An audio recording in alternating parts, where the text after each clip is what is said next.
How's it going, people? Well, promised a couple of you actually here a few days ago that I'd have a new video coming out soon. Just kind of an update sort of thing. I guess the best place to start would be the refrigerator. Well, I'm going to start with the washer and dryer. Washer and dryer are still doing great. Doing an excellent job at keeping my clothes clean. It's real easy to keep them folded and put away because the washer and dryer's right there at the foot of my bed. One thing that causes a lot of confusion for some people is when I say washer and dryer, everybody's thinking I've got like a stacked unit where the washer's in the bottom and the dryer's in the top. Those of you that have been here have seen it's not one and the other. It's all in one unit. Put the clothes in the front, shut the door, turn the dial, it washes and dries them, and then I take them out and put them away. Dogs are aggravating as ever, and they're tearing this place apart. Of course, I'm keeping it clean and putting it right back together again almost daily. That is the downside of living in an RV. You have to clean constantly. And if you don't, it's apparent. Really apparent really quick. So, if you decide to try and choose this life like I have, be prepared to go to bed with wrinkly skin, wrinkly hands because of constant cleaning. Because you have to.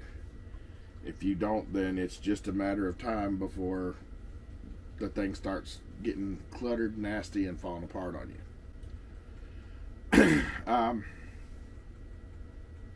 Now,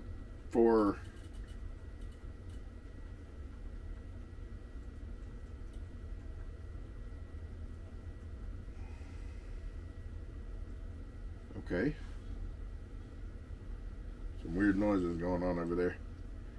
I think I got critters, but I'm not 100% sure. I do have mint oil that I've sprayed throughout the coach and underneath it. But I think there was one that was already in here. So all the mint oil's doing to him or her is running them around in the existing space that I haven't sprayed yet. Of course, I'm getting to it. Bought a gallon jug of the mint oil, and I think I need to buy a couple more because I also have to do my cargo trailer. And it's not anything, mint oil is not anything that's going to kill the mice. It's supposed to be a deterrent to keep them away. It's also supposed to work for bugs. So far, I can honestly say I don't think it works so well on bugs. I sprayed it around all the doors and windows, inside and out. Sprayed it along the frame of the RV, in any places that there was an opening or a hole. And I think as far as keeping any others away, it's probably doing a decent job. But the ones that were already in the RV, all it's doing is just making them shift their place. Anyway, went over the washer dryer. My refrigerator. I think I mentioned in one of my last videos that the RV refrigerator that was in here was leaking ammonia.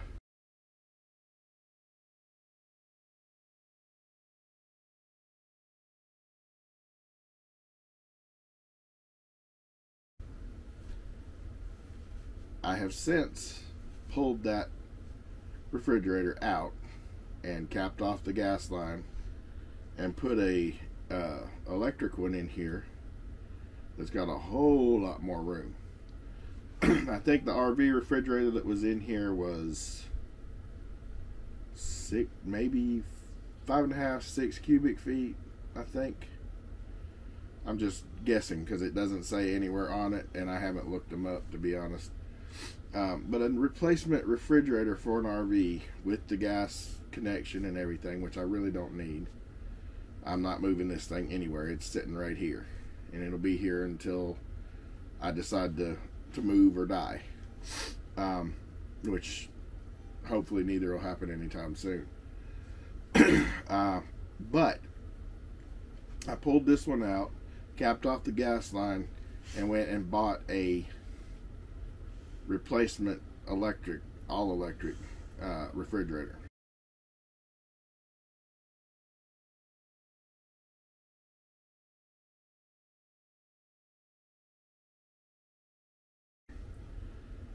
The one that was in here, to replace it, the whole unit, would have been about $1,700. Now there is a deal where you can actually take the refrigerator or the refrigerator components off the back of it, gas range, the whole nine. It just unbolts from the back of it, and then of course you got to bust some glue loose, and then you can put another one back on it. That's around $700 for that.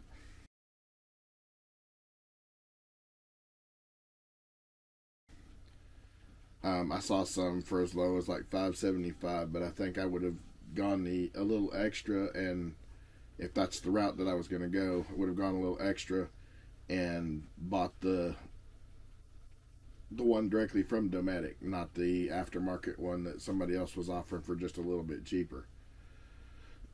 So basically, I went and bought a Magic Chef 10 cubic foot refrigerator, which is you're talking a matter of a few cubic feet difference, but it makes a whole difference in the amount of space inside it, the usable space. Just that extra couple of feet on the refrigerator itself gives you'd be surprised at how much extra room you get just by doing one that's like a couple feet bigger.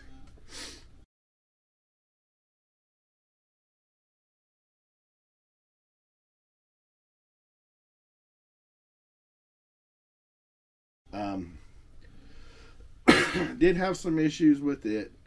Bought it, put it in the truck, got it home, bear hugged it and stuck it in the door, and then went to put it in place, and the door was originally set up as a right hand door where it opens from the left to the right. I needed it to be the exact opposite. Well, you can take the top hinge off, and the peg that holds it in can screw out and go into the other side, and then you flip it, and that's the top hinge. Middle hinge, of course, you just flip it over, and it holds both the top and bottom door. The bottom hinge, however, no, not that easy. Bottom hinge, to take it out, you have to take the leg out, and then there's two bolts that hold it in place to the frame of the refrigerator. You take it off, but you can't move it over. It's got a little hook in it. The bottom of the door has these plastic guides on them, and you actually have to have a different mount for the other side on the bottom, or you're not switching that door out. You can't flip it over because the way it's molded, it goes like bottom of the door, down the front of it, and then onto the bottom, and then you got the little guides in it, and you can't flip that over because it would be exactly opposite on the other side. Instead of going across, down, and under, it would be exactly opposite of that, and you'd never get it to bolt up anyway. So since mine was actually an open box item, I got a huge deal on it. Plus it was scratch and dent because it had a few little scratches on the back of it, which it's got more now. It took it had a rough ride home because I didn't strap it down. I just threw it in the back of the truck and took off.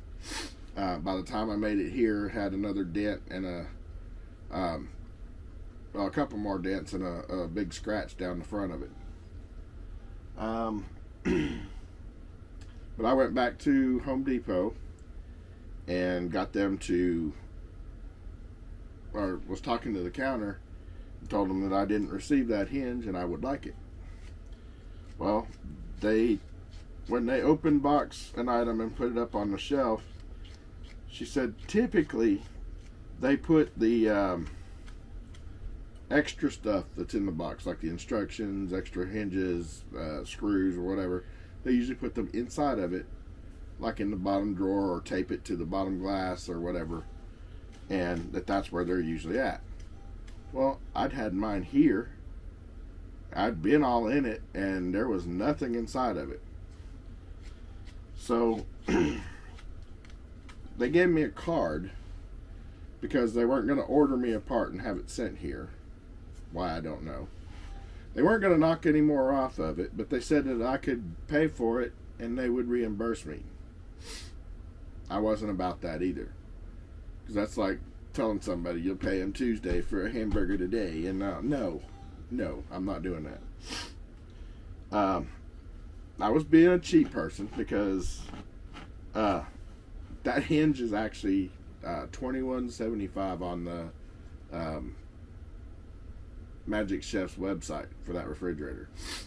But I wasn't spending it. I'd already spent all I intended to spend on this thing. So basically I told them, I was like, well, this isn't going to work for me. And they're like, oh, well, they gave me this little card and told me to call their parts line or whatever it is, and that they would send me one. I'm like, okay, well, I'll do that. I put it in my wallet and went walking back through the store looking at some of the specials they had out on their main aisle since Black Friday's coming. And that just didn't sit right with me. So I went back to the back where the refrigerators are at and got to looking at them. And all of a sudden they have one in now that's in a box, sealed, that I would have bought originally. Now, before I tell you what I spent on mine, let me explain. These refrigerators originally sold for $489. When winter came, the price dropped to $389. This was like the October, about the middle of October. They dropped down to $389. Of course, I got the scratch and dent deal, which gave me another $50 off, and the lady at the customer service said 50's all I can do without getting a manager. And I'm like, oh no, I appreciate it. So I wound up spending $335 on this thing before tax. It's like $360 something with that with tax. But still, that's a whole heck of a lot cheaper than $1,700 or $580 before tax with the new unit for the back of that. And I get a whole bunch more room. Granted, I don't have the propane hookup, but I also don't have the worries about the refrigerator killing my propane that I need for my heat, which hopefully I'll be changing that soon also. I would like to be independent of propane completely. My intention right now is actually to get a mini split.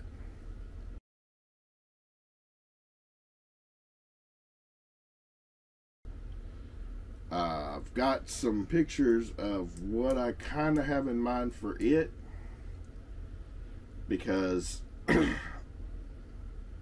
since this RV sits in place, I'm not worried about dragging something down the road that just looks ridiculous, even though it would.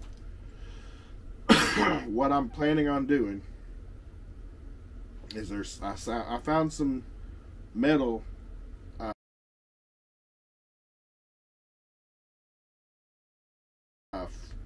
I guess you could call it framing, at Home Depot for fairly cheap.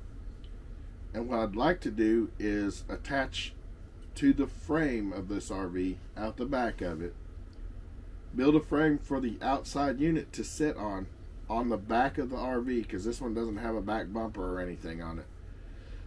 it's got a big plastic fascia that goes all across the back of the RV.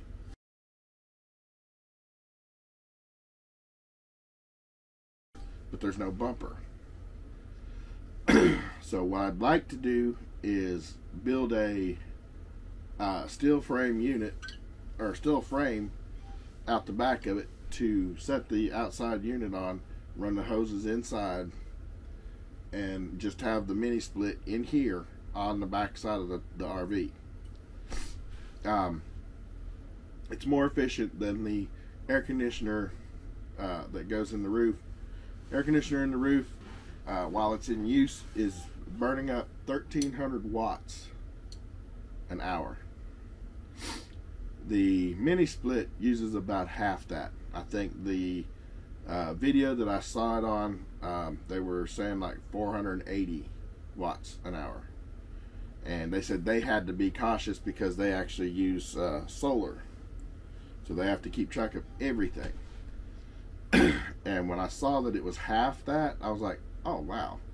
So that would drop my electric bill down. My electric bill right now is about $80 a month for this RV. I get some people mad because my water bill is $13.89 every month, regardless of how many showers I take or whatever. It's just like almost like a flat rate, but it's not. If I used a whole lot more, then I'd be charged a whole lot more. But $13.89 is the most I've paid. My first 2 bills were $8.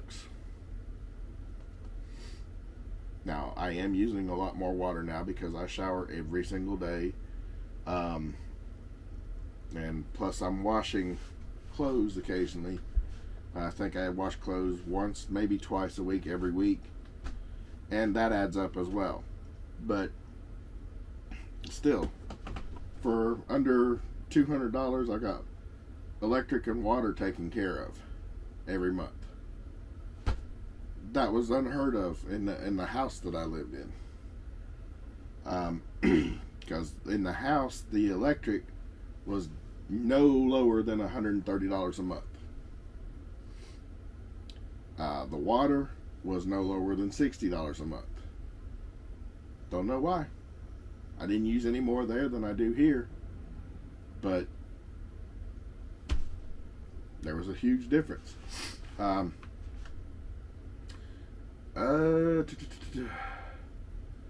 to think of everything I've done. I did put the underpinning stuff that I'd planned on doing before underneath the RV. I had that 30-foot tarp, and I actually cut it up into 4 strips, and I was trying to find a better way to hook them up to the RV itself to where they would stay.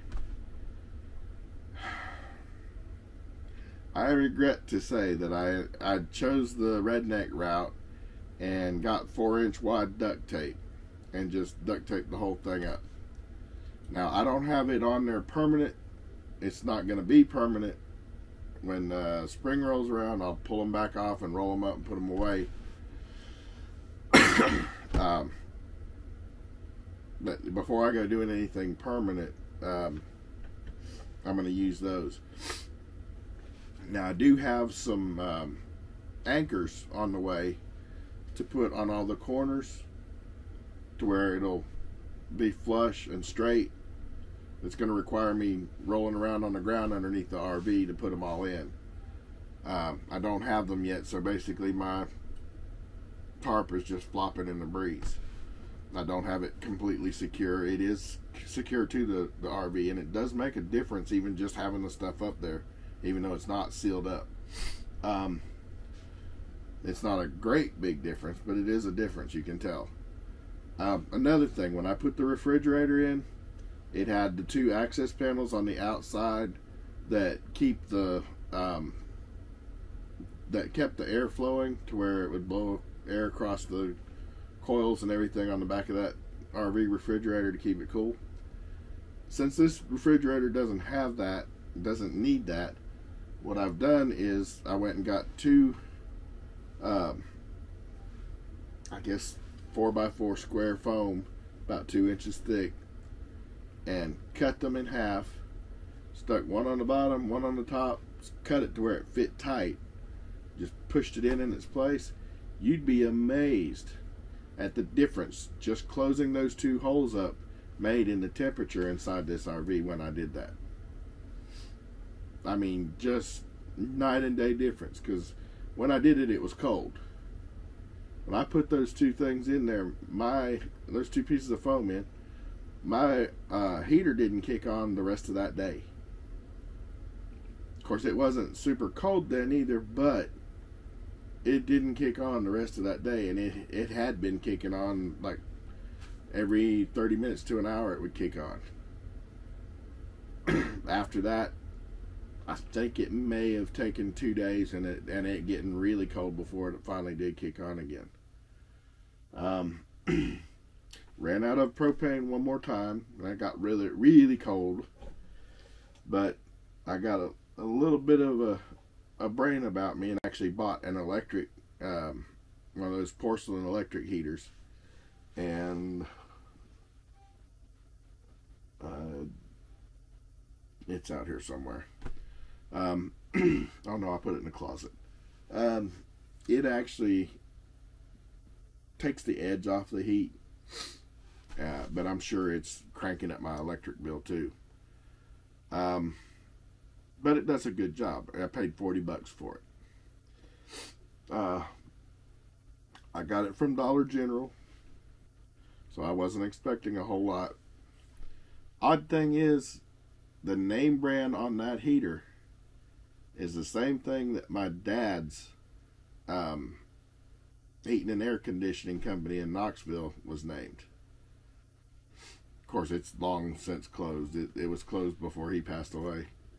But it's called Comfort Zone. And that was his business name, Comfort Zone Heating and Air in Knoxville. But in my bedroom, the way this RV is made, you walk in the bedroom door, there's cabinets across the top and a dresser across the bottom at the foot of the bed. There's a 26-inch space right dead in the middle of the cabinet that goes across the top. 26 inches, you're not getting a 32-inch TV up there. Probably not getting a sound bar in there either, or a surround sound system. But I wanted something decent.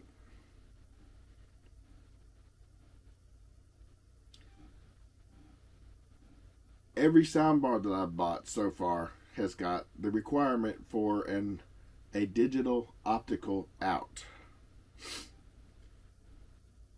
I found a Vizio 2.0 soundbar at the White House Walmart for $50. Originally it was $179 there, I think.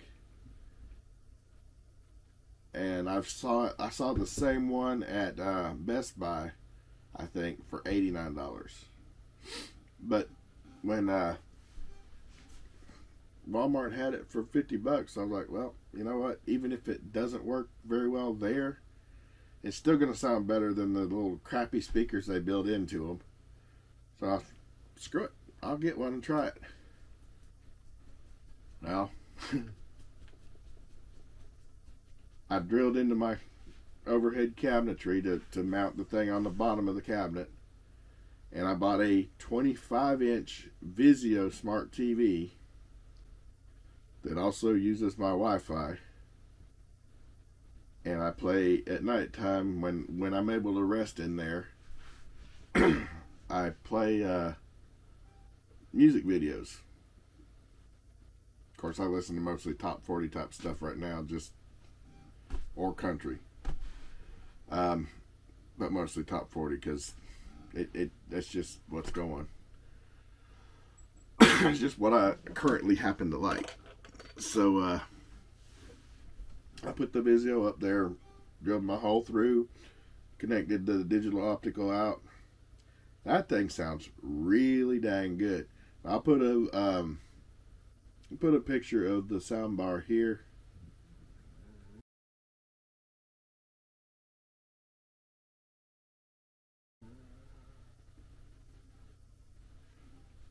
and the TV.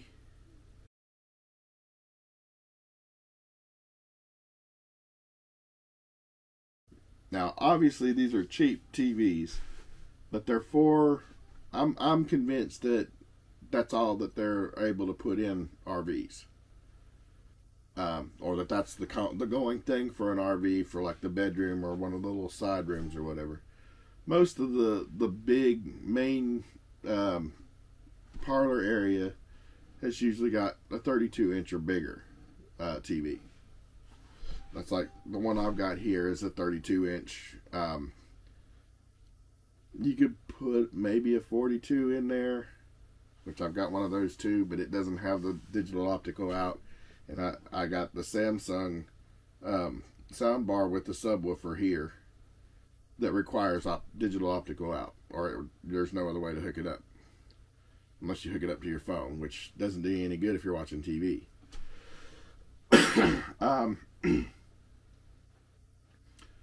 But as it turns out, I had bought my wife a 32-inch Samsung TV when I took her over to stay at my son's house once we got foreclosed on, and I was having to move everything rather than haul all the junk that we had that I wasn't ready to move yet. I just bought her another TV. It was like $139, I think. Super light, real thin. Still got a decent picture, so I figured, screw it. All the more it costs, I'll go ahead and get one, and then later on, if need be, we'll sell it or whatever. Well, as it stands, I've got a Sanyo 32-inch TV that was in my other RV that I've taken out and replaced with a 25-inch Vizio, because that RV has a deal in it where you pull a pin on the shelf and you can go from the dining room area into the bedroom and spin the TV around and still watch the same thing without having to reconnect or whatever, without having to have two electrical connections. And I got to talking to my buddy about it when I was talking to him about him selling that RV for me. And I told him, I was like, would it be smarter to just leave this thing sit here with a 32-inch TV with this long swing arm that you have to have pushed back flat, or it'll rip off the TV if you try to close the slide out? Or should I just put a 25-inch TV that'll fit in that slot on that thing, and then you can swivel it into the bedroom like you're supposed to be able to? And he thought about it for a little bit and told me, he said, no, if you can afford to do it, go ahead and put another TV in there, because that's the way it was designed. So that's what the people are going to expect it to be able to do. So anyhow, I've got a 25-inch TV in the other RV as well, and another Vizio. They seem to be decent TVs. I haven't had any real issues with any of them. The one I watch in here, the only problem I had was, and it wasn't really a problem, it's just one of those things, the electric went off one day, and I woke up and the TV's off, the sound bar's off, which is how I knew the electric went off, and no big deal. I hit the button, and it powered right back on again. So I don't have any issue with that. It was one of those things. But that's the only thing that's even close to an issue that I've had with them. Other than I gotta take that back. I do not like their menu, because it's not just flip it to the TV or antenna and it starts working. It wants to go more to all the smart features and have you download or play or connect with one of them. All the Hulus and all the other garbage that's offered online for free, that they put all the ads in that interrupt your programs that you're watching. But I'm not a fan of that. I'm not a fan of the fact that you can't just turn the TV on with it on a cable connection or an antenna, and it just goes straight to your local channels or whatever. I'd have been okay with that. But that's not what it does. Being that it's a smart TV, it's got to give you all this other crap to go through.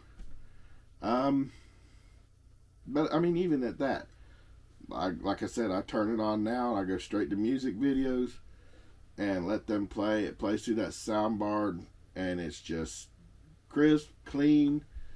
And I mean, they call it a 2.0 system. And it's got two little 2.5 inch speakers, one on each side. And then there's two little passive radiators on the back side that make the sound for your subs. And for what it is, that little $50 sound bar actually sounds really good. It sounds leaps and bounds better than the speaker that's in the TV for sure. Because you actually have some definition. Now, is it the greatest thing? No. It's still kind of bass heavy, even if you turn the bass almost all the way off. I've got the treble all the way up, the mid range all the way up, and the bass just barely on, and it's still overpowering. I've tried turning the bass all the way off, and it's still overpowering. So you're not getting away from the bass at all. Unfortunately, I'm not one of those people that likes just bass. I prefer it to have every bit of every piece of sound that's being transmitted play through just as clear as the other. I don't know if I'm weird that way, but I actually like all of the sounds. And I like all of the sounds to come through all of the time. That's why my car stereos are rather hard to build to my liking, because it takes a lot of fine tuning to make it all work like it's supposed to. Now I do have bass in my vehicles, well, I don't anymore. My Tahoe was the last one I put a system in. I do need to put one in my Dodge truck and eventually probably redo the one in the Cadillac. Probably not going to do it anytime soon. The Bose system that's in the Cadillac actually does a really good job. I'm fairly happy with it. It gets loud enough. I mean, it's not like booming bass or anything, but it sounds really good. And it does thump a little. The factory stereo in my Dodge sounds good. Lets you adjust kind of sort of to what you like, but it still controls most of it the way it sees fit. But mine has got an issue where you go to turn the sound up and it just sits there at 0 or 1 or 4, and it won't let you. I mean, you can turn that knob all day long, but you have to there's something loose in there that's not allowing it to raise the volume. You have to keep spinning it, and occasionally it'll catch and jump up 6, 7, 8.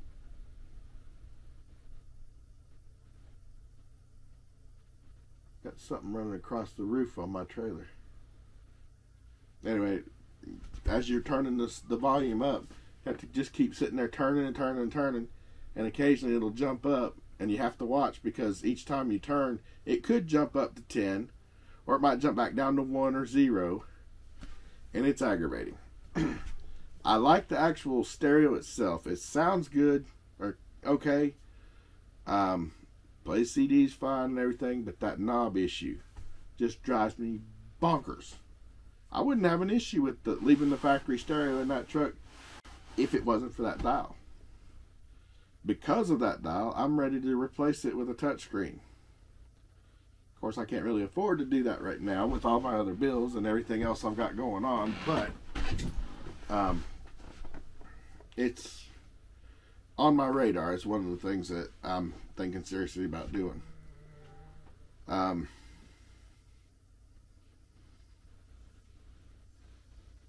then I'm going to eventually, when life settles down a little bit,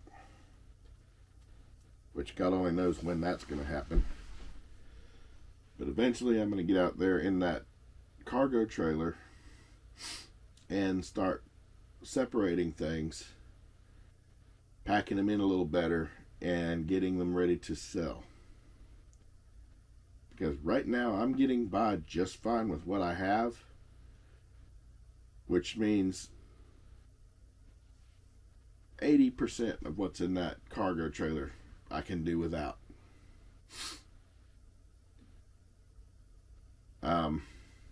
I don't have a shop here. I don't have a place to store or keep my tools here other than in my cargo trailer. And of course they're all just stacked every which way. And so what I'd like to do is get rid of most of the stuff that's in the cargo trailer and just turn it into like a little shop, because I'm not moving it. It's sitting there. It's not hurting anything, not costing me any money. So what I'd like to do is just turn it into my garage. I keep my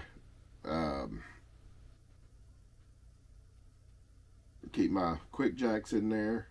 Of course, the pump for it stays in the passenger seat of my Dodge, in the floorboard.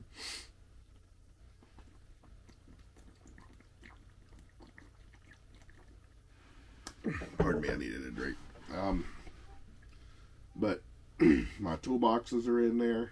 I've got an upright toolbox with several drawers in it that I could probably fill up twice with all the tools I've got. And then I've got one of those Yukon benches. It's got a great big drawer that goes all across the front of it, and then several cabinets underneath for me to put all the blow mold case things that I've got, like my electric ratchet and all my Milwaukee stuff.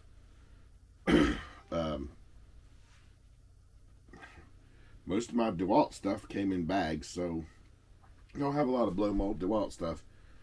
But I've got like 2 DeWalt drills that are 20 volt. One is 18, or no, one is 12.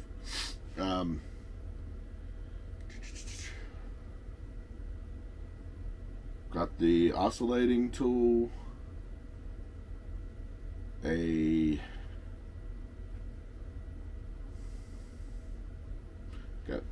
got an impact, the Sawzall, the old Sawzall, the brushed one. Matter of fact, the only brushless DeWalt that I have is the 12 volt. What I thought they were calling the atomic tools, but that's not the case. That's just a 12 volt line. The atomic tools are just compact 20 volt. So there's that.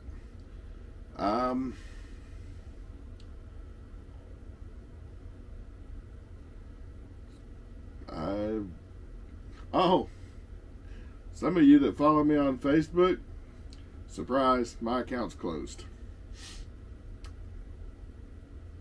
I'll put it up on screen here, the meme that they closed my account over. It's really retarded and one hell of a stretch.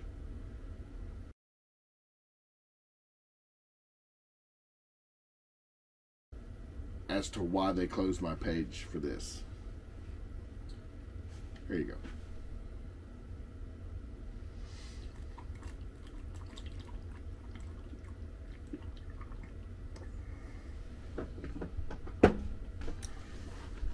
Yeah. Wouldn't even bother me that much because I just created another page. It wouldn't even bother me that much that they closed that page, except for the fact that there's still pictures of my wife and kids on that page. Kids isn't as much of a big deal as the wife, because the kids are still around, the grandkids are still around. I can go get pictures of them any day of the week. The wife, it's a big issue. She's gone.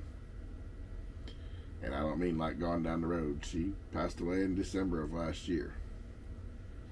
So it's not like I can go get pictures of her again to replace the ones that I'm losing with them closing my page. Not to mention there's people that I can't remember all of their names I had over 3,000 people on my friends list on that page. And I've got a fairly decent memory, but I don't remember 3,000 people's names.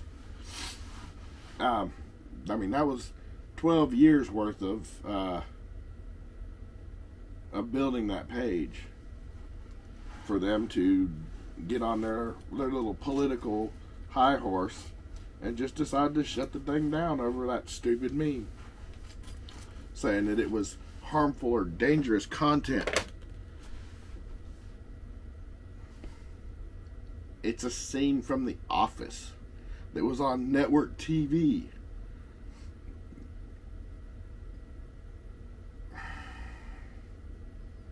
It's clearly parody. I'm not encouraging, by posting that, I'm not encouraging anybody to do what the meme is suggesting. But evidently they think I am by posting it. Not to mention, it's still all over Facebook. So mine's, as far as I know, mine's the only page that got shut down for having that posted on it. It's still in several of the groups that I belong to. They didn't shut them down, but they've shut my account down. Just off. It says you've got 30 days to request a review. Well, I requested a review. I've got 4 days left. And they still haven't turned my account back on. I don't know how to get it back or talk to whoever can open it back up or whatever. I've gone through all the stuff from their help pages, which aren't very helpful. As far as I know, there's nobody I can email to get them to take a good, honest look at it. Or to look at the other pages that have that on, that to where they can see somebody was just being a butthole to me. So, I don't know. I'm over it though. If they turn it back on, beautiful. All problem solved, no issues, move on with life. If they don't, I'm losing some pictures that I couldn't get back. Several good friend connections that I don't remember all their names. And it's not a matter of I don't remember them because they weren't that significant. I'm getting old. I don't remember stuff like I used to. On my account that I'm using right now, most of those I had already had send me friend requests because they saw the name and they're like, is this the same account? And I'm like, no, I've got a backup account for when they put me on the 30-day ban or whatever. So I've got some of them that I wouldn't have remembered on my new account or my other account, just strictly because they ran across my name on the profiles that pop up where it says people you may know. Anyway, that's the reason I have a lot of them on there, and I don't remember everybody's name. There's a few that I remember that I talk to all the time that I can't remember how their names were spelled, and I'm not finding them looking them up the normal way. So, if evidently those are going to be gone if in 4 days they shut my page down for good to stay. Had a invite to my old neighbor's house for the how do we call this? A Knob Creek style shootout, basically, including the tents, the fire line, the whole nine. Tannerite, I mean, it was a blast, literally.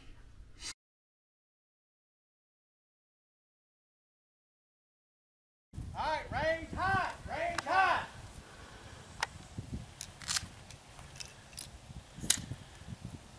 Okay, let me know when you're ready. Lock. Give me a second.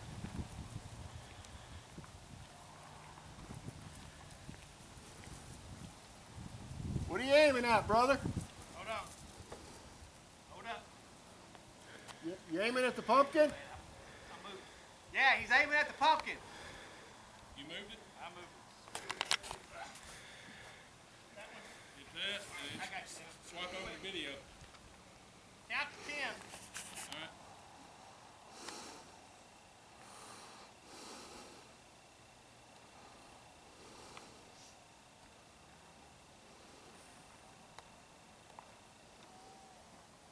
One, two, three, 4, 5, 6, 7, 8, 9, 10.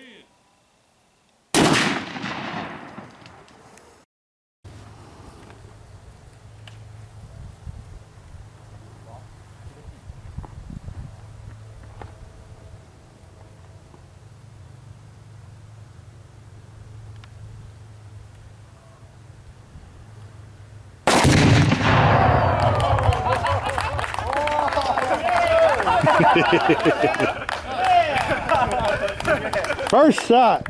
Wow.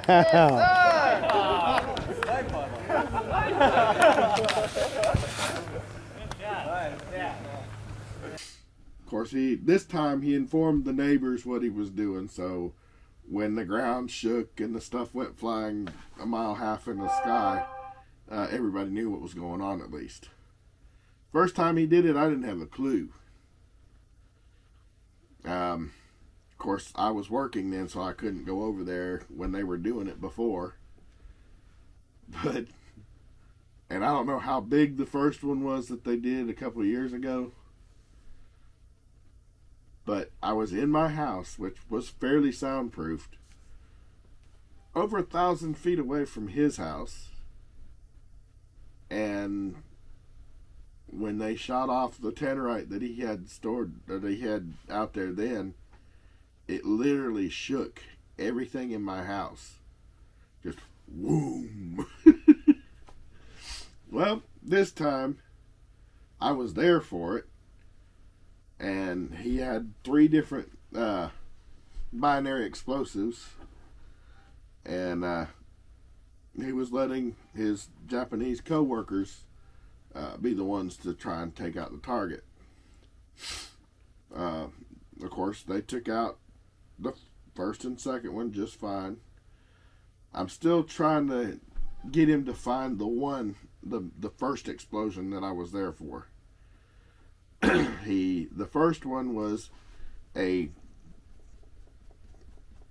want to say like a 2-quart bucket full of tannerite, and he set it down inside a pumpkin and had the Japanese guys shoot that.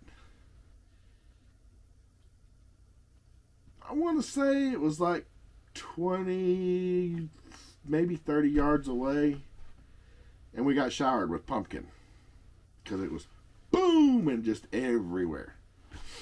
I was standing back along the fire line, looked down on the ground, and a great big chunk about like that size of the pumpkin. I just picked it up and set it on the table next to him. He's like, "Holy cats, it comes shooting back here like that?" I was like, "Yep." But I got to shoot a 50 BMG. There was a gentleman there that had one of those. It wasn't the M1A2 or M12A. I get the numbers all screwed up. But it was a 50 BMG bolt action, single shot. I was an idiot. I'll go ahead and say it now. Because I shot this gun expecting it to be like my 50 caliber pistol. I know now why they have the muzzle brakes that come back like that. They come back at an angle. There's like 3 of them. I felt why they have that. Because when I shot that gun, I was laying in an angled, cross-angled, prone position. And when I squeezed that trigger and that thing went off, it's like the sound came out all those vents on the muzzle brake and just went on both my ears. I'm like, whoa. Did not expect that. Ears were ringing for several minutes after. But of course, then I went and got my 50 caliber pistol and had some fun with it. I love that Desert Eagle. I really do. That thing is so nice. I'd still like to have the 50 BMG, but I can't really afford one. Those are still $8,000 to $10,000, and it's $10, around $10 per shot for each shot of ammunition. It's just ridiculous. And most of the people that shot the thing weren't able to shoot it very accurately because the guy didn't have the scope dialed in. Come to find out, the gentleman that owns it doesn't shoot it because he's got a problem with his shoulder. But he'll bring ammo out and let other people shoot it, which is really nice. And I appreciated it because otherwise I wouldn't have gotten to shoot a 50 BMG. Do wish I'd have been a little smarter and put the hearing protection on, because it messed my hearing up for a little bit. But, and next, if there ever is a next time, I'll be wearing it for sure. I don't think it would have been as bad if it had a different muzzle brake on it, though. I've seen some that, alright, you got the ones like he had that had the 3 chevron style vents on it. But there's also another one that just ejects the stuff out the side. I wonder if those are different. If the different construction of the muzzle brake makes it to where it doesn't come back and basically clap your ears for you. Or if there's anything out there that would redirect that force. It wasn't expected. Anyway, long and short of it, lesson learned, but I had a ball there. Now, my neighbor was gracious enough to copy me several of the clips of video, and I'll show them to you. But the one that I will tell you about that impressed the heck out of me. There was a little kid there, about 14 years old. Obviously, his dad has taught him well about guns and how to handle them. Right as soon as I pull out the 50, his eyes light up. I empty the magazine, filled the magazine back up, put it back in the gun. He comes over. Could I try shooting that? I'm sitting there looking at this little thin, wiry 14-year-old. And I'm like, oh, this is going to be fun. Like, sure. If your dad doesn't mind, I'll let you shoot it. He's like, his dad's like, well, go ahead. He thinks he can handle it. Let him handle it. I'm like, okay. And this little kid shocked the fire out of me. Because he stood up there and he held it with both hands. Squeezed that round off, and it didn't bother him a bit. He's boom, just like it would for any of the rest of us. I'm like, that kid's been around guns. I know he has.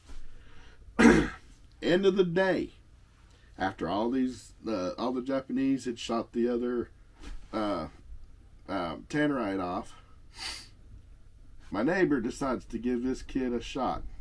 One shot. Oh, that's my awning. Couldn't figure out what was making that weird noise. He says, told the kid he can have one shot. Now, he had a quart-sized jar, or plastic container, full of Tannerite that he had just mixed up and run duct tape all over it to get the pressure. And instead of standing it up or putting it up on something, he lays it down in the field to make it harder for them to shoot at. Or harder for them to hit. And he tells this kid, because the kid's like, can I shoot one of those? And my neighbor's like, well, tell you what, I'll give you one shot. and 1 shot only. Kid goes, okay. He went and got a 30-06, pulled that sucker up, locked it in, dropped the safety. Boom! First off. And I mean, you could only see like that much of the top of the canister over the grass. And he just nailed the crap out of it. And of course, my neighbor turns around and looks at the Japanese that were all starting to line up to take out that tannerite also. And he says, well, sorry, that was the last one I had. And I was like, oh, he showed you, Michael. Anyway, that's the long and short of it. Trying to get life back together. Doing, I guess, okay. Did have a little bit of setback. Because I'm having not really an issue, but I have things that keep running through my head about my late wife. I kind of decided I was going to draw a line in the sand and celebrate our anniversary one last time, even though she wasn't here. And it's something that I kind of wanted to do just as a tribute, but also as a point that I could say, this is the time that I decided that I was done mourning. I'm done feeling like crap about all this stuff, and I just want to move on. Well, here's what I got.